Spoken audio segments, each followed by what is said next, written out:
Okay guys, it's new video card review time again, so we're going to be taking a look in this video at the 1080p performance of the all-new GeForce GTX 670 from Nvidia. So you can see here I've actually got a variety of GTX 670s, most of which I did unboxings of already. So you can see I've got a few reference cards. This one's factory overclocked, this one's not, one's a direct Nvidia card. I've got them set up with a 3-way SLI bridge, so that's a bit of a hint of what one of my other videos is going to be about.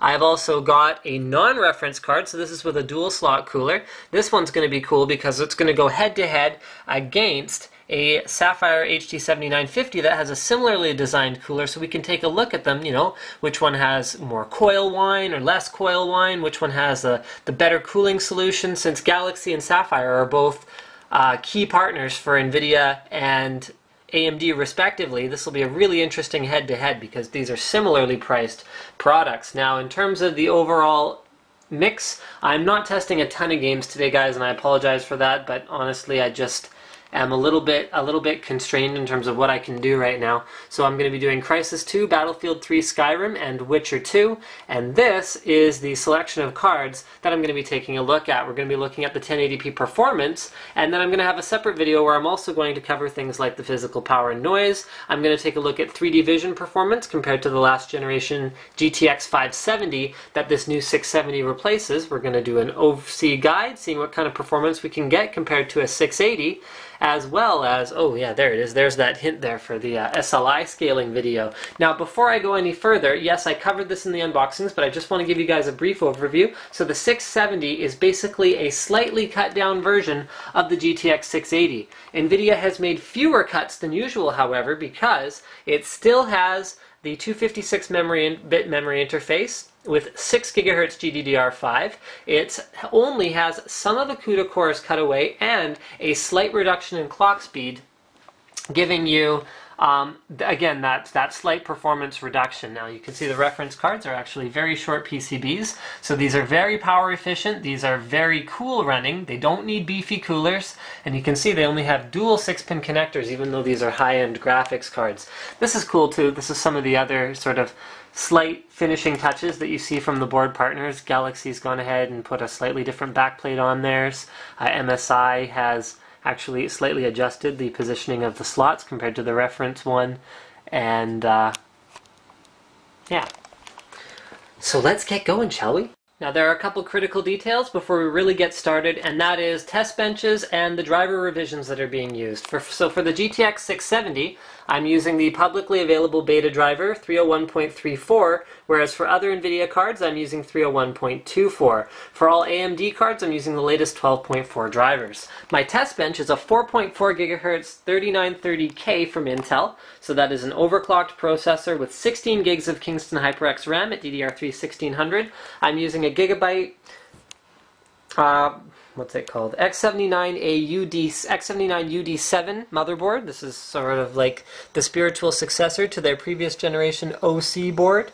So that's going to allow me to run up to 4 graphics cards in SLI or Crossfire should the need arise. And then for a boot drive, I'm using the Kronos Deluxe 120 gig, and for the power supply, the ZX 1250 watt 80 plus gold power supply from OCZ will be dealing with that side of things. For cooling, I'm going to be using, come on, focus please, an H100, which will keep my processor at a reasonable temperature during all this testing. For Crysis 2, I'll be mixing things up a little bit. I'm going to be using the Ultra preset since all of the cards that I am using are very high-end cards. I still hate motion blur, so I'm keeping that on medium. And I'm going to be using high-res textures this time around, once again, to try and strain these cards as much as I can.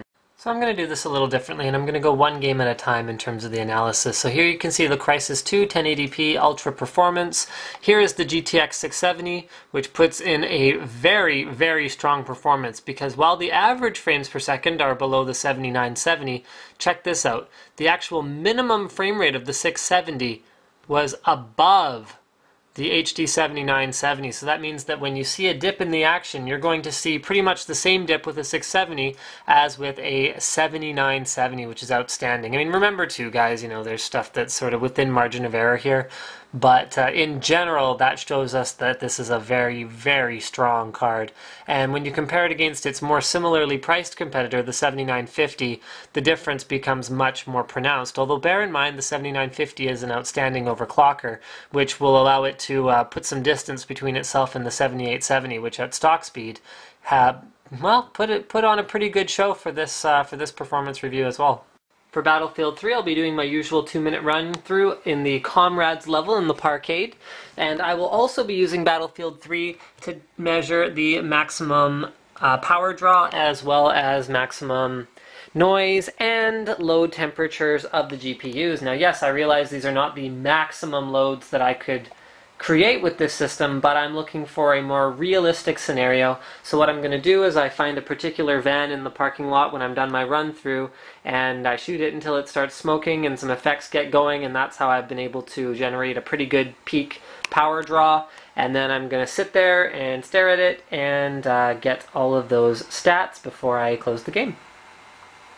Also, for Battlefield 3, we will be running everything on Ultra. In Battlefield 3, the GTX 670 sits very comfortably with its competition, the 7950. Hold on, let me just move that cursor. So you can see that in terms of the average frame rate, it is quite a bit higher than the 7950 and even is competitive with the 7970, although when the action gets intense, you'll see a dip more like a 7950 as opposed to like a 7970. And it sits sort of exactly where you'd expect it to be behind its younger brother, the GTX 680. I think it should be noted that this is a huge generational leap in performance compared to the card that it's replacing. I mean, these are staggering numbers, and you'll continue to see that throughout the rest of this performance evaluation of this card. Once again, the 7870 puts on a pretty good show considering its price point, though, as well. For Skyrim, I'll be doing my usual 2 laps around the town of Whiterun. And I will be using Ultra presets, which means everything, all the view distances are at max and everything is pretty ultra and fabulous. Also, I am using the stock high-res texture pack. Now, Battlefield 3 was a bit of an anomaly for me. Bear in mind, guys, I mentioned this before, but I'm using a different driver on the GTX 670 than I am on the GTX 680. So I would expect that once the GTX 680 catches up in terms of the driver revisions, that we're going to see a similar performance boost. However, what this basically means is that at launch, for all intents and purposes, the GTX 670 is the fastest card that I tested in Battlefield 3, which is no small matter. And I mean, you can see how much ahead it is of even the HD 7970. So if you play Battlefield 3, the GTX 670 is going to be one of the cards on your shortlist, I think. And once again, staggering performance improvement over the last generation GTX 570, almost a doubling of minimum FPS. The Witcher 2 is so demanding that I won't be altering my usual test setup, so you guys can see here, if my camera would ever focus, exactly what I am using to test these cards. Bearing in mind, of course, this is at 1080p. And I'm doing my usual run-through, which if you guys have seen it before, then you know which run-through I'm talking about, and if you haven't, then you don't. But it's pretty good. There's some combat, there's some trees, there's some buildings. Good stuff. The Witcher is such a demanding game, and the settings that I'm running it at are just totally unreasonable, even for modern high-end cards. But it still gives you an idea of where everything stands. So in terms of average FPS, the GTX 670 falls right in with the 7950, about where it's supposed to be. We saw a bit of a dip, but something to note about The Witcher is that it tends to just kind of randomly hitch up, and the frames just sort of tank unexpectedly sometimes. So I don't know how much you can really read into these minimum FPS. I think that would explain why they're all kind of around the same level. You can see the 7970 dips below even a 7950. So sort of take all of that with a grain of salt. For this one, I would be more interested in the average FPS. And once again, we see a sizable improvement over the previous generation, and about an expected gap between the GTX 670 and the GTX 680. So just a couple subjective things. The GTX 680 exhibits a tiny bit of coil whine, better than the reference cards from the Red Team that I have in my testing suite, and better than the GTX 680 that I have. But both the 680 and the 670 do make a little bit more noise than the last generation cards. The fan has a bit of a grinding noise to it. You can check out my other video on the noise, temperatures, and power consumption of this card. It is extremely efficient. So power consumption wise, it is very similar to a GTX 570, but it offers dramatically better performance. And part of this may be the smaller PCB, I don't know. But a huge part of it is definitely the Kepler GPU that it's got going on in there. Remember, this card is also available in 4 gig configurations, and if you're looking at running a giant resolution like a 2560 by 1440 or 2560 by 1600 monitor, or 3 monitors in surround, I would definitely look at picking up the 4 gig version. So thank you for checking out my performance review of the GTX 670 from Nvidia, and don't forget to subscribe to Linus Tech Tips for more unboxings, reviews, and other computer videos.